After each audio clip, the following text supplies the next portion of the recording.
pretty sure there be single track around here somewhere.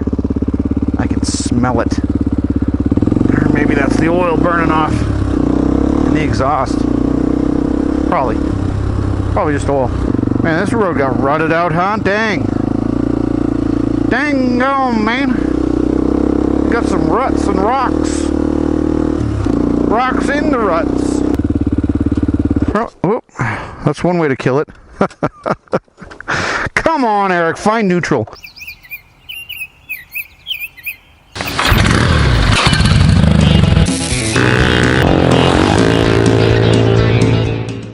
I gotta be honest, guys, I haven't been out in a while. I'm a bit out of shape. Been eating too many sandwiches, too many country fried steaks, and too much beer.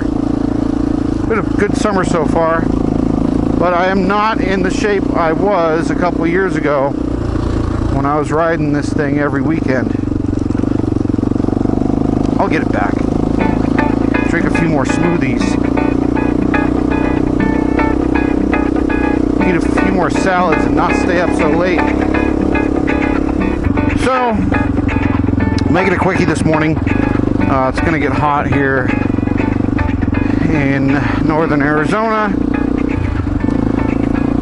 Probably going to be 90 something today, and probably pretty soon here. That's one drawback to this thing being air cooled. You're more at the mercy of the temperature outside. Obviously, if it's really hot, the bike's going to run a little warmer. But it does fine. It does pretty good. This thing, like I said, it almost always starts right up. So what's the point of this bike right now? I think for me, this is it's a light.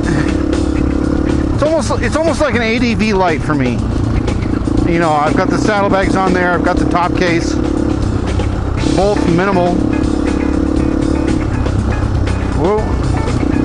It gets really good gas mileage. I carry a little extra. But I can go out for 7 or 8 hours. I can go out all day, have an adventure. And, you know, I'm not doing anything crazy. Dirt road exploring, a lot of dirt road exploring. Some single track, some quad track. I like to find the single track when I can.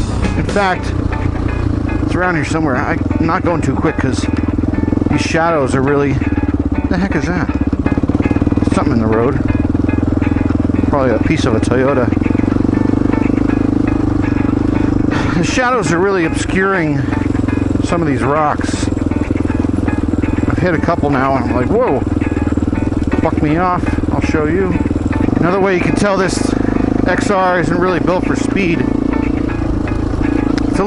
The steering's a little twitchy. Of course, there's no stabilizer or anything, but the steering lock is really, really sharp. I mean, this thing, I would love to compare it to a new KTM with the steering stop bolts taken out. See just how it does, because I think this thing turns tight. And also, I've had a couple bikes where the steering geometry, the rake must be extended a little bit or something, because I remember my Husqvarna 250 was really stable at speed, especially through like sand and, you know, on a sandy wash or something, whereas this, I don't push it. It just doesn't feel like, just doesn't feel stable. And I don't like to fall. But on this bike, it just loves to putt down the trail. It's just relaxing. You know, you don't feel like you need to go super fast. That's not what it's all about. It's just about pushing you down the road, getting you where you want to go, checking out some sights,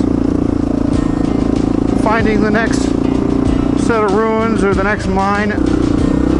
Not much more to say about the old XR. It's a good bike. It's been a great bike. I don't know if I'll ever sell it. Probably eventually, but it's just so comfortable. I would love to get a XR400, the same year or generation, and do a comparison. I think that'd be awesome. The 400 supposedly came with a bit better suspension, of course a bigger motor and carburetor, and the 400's had an oil cooler behind the headlight. The 250 I guess doesn't make enough heat to warrant an oil cooler. Anything I want to do still that is undone to this, I remember when I got it I was all jazzed up about it.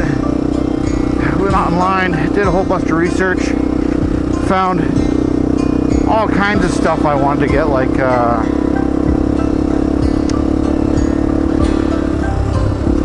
apparently you can get an electric start. I think the Honda, there was a quad, an ATV that Honda made. I think it was the TRX 400, I want to say, that had electric start, and it was the same engine. So it's the same engine as this. You could probably retrofit it somehow. I think that'd be kind of cool. But you're adding weight, and it starts right up every kick, so I don't really need it. I don't know. Just be a fun experiment as a mechanic. Some guys, if they get into these XRs, put better forks on the front, which would be nice. But these forks, I mean, I don't know, they're fine. My single track spidey sense is going off.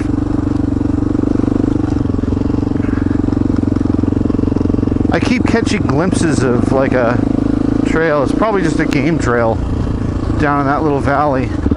Yeah, there's the single track.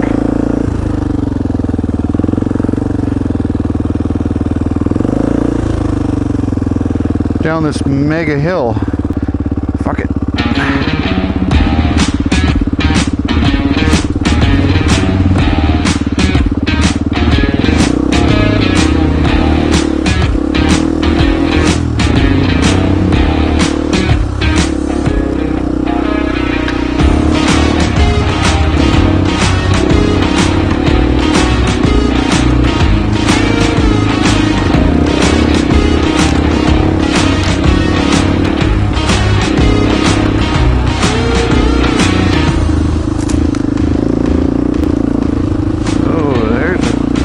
Obstacle.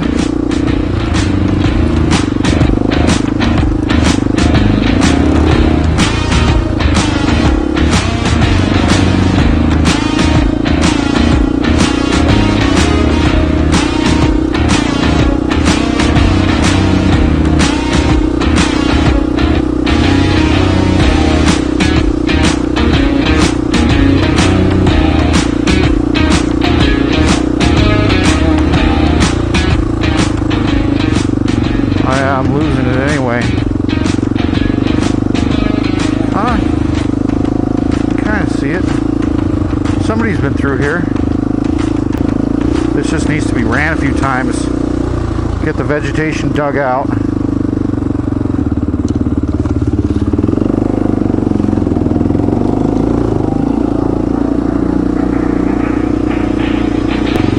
Yeah. Turn around.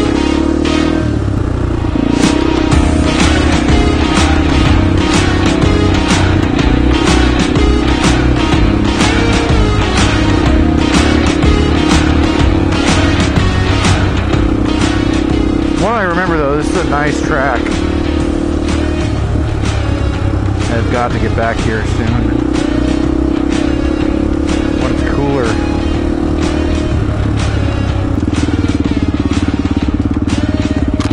Oh, low bridge.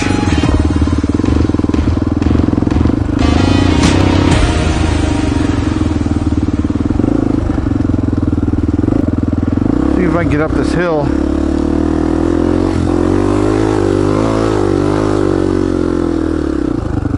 No problem. Go back and eat.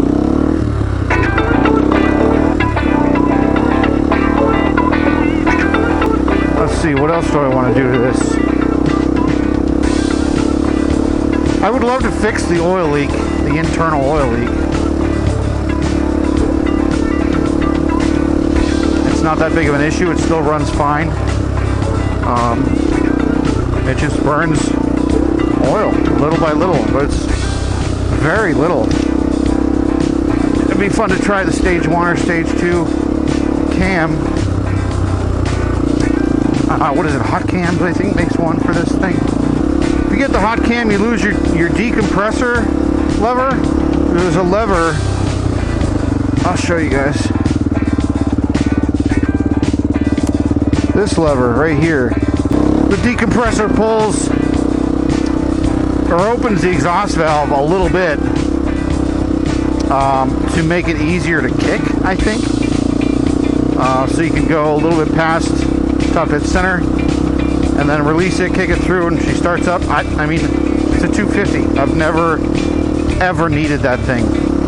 When I first got this bike, I tried it and I was like, I mean, I didn't really get it.